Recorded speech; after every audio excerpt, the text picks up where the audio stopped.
अहाँ सबके बहुत बहुत स्वागत करै छी।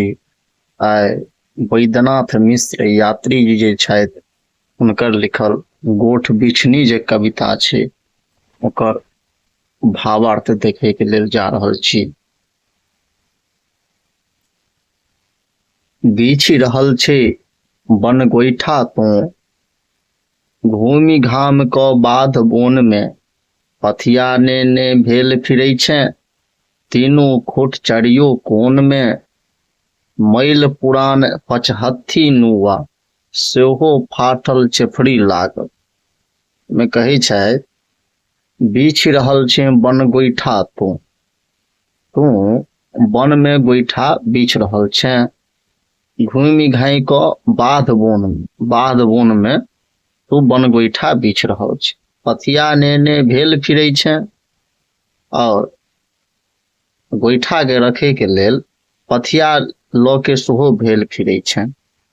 तीनू खोट चारियो कोन में तीनटा फूट ओ चारियो कोन में मैल पुरान पचहत्थी नुआ मैल छो आ पुरना पचहत्थी नुआ तू पहिरने छै सेहो फाटल चेफड़ी लागल।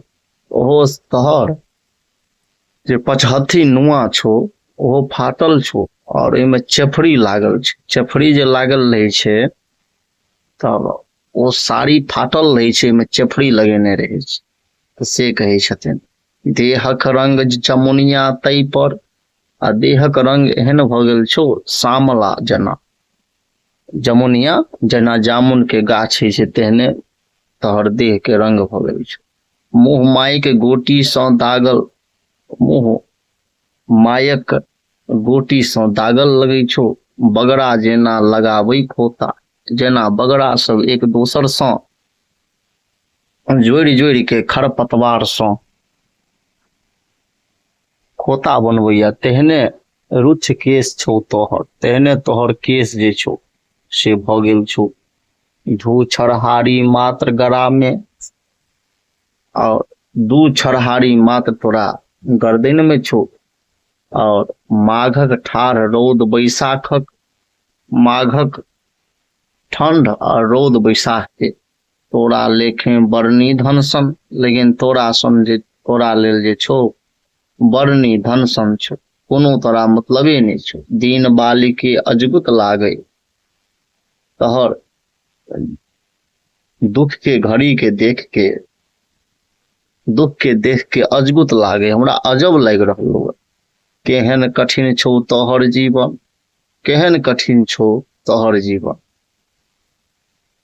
कने ठाड़ी हो सुन कहने जो कने ठाड़ भ जो आ सुन कहने जो नाम की थिको कत रहे छै नाम की छो आ कोन ठमा रहे छै बीत भरिक भ कोन बेगरते और बीत भरि के छै आ कोन बगैरते ई एहन छो जे एते कष्ट आ दुख सहे छै एते कष्ट और दुख सहे छै।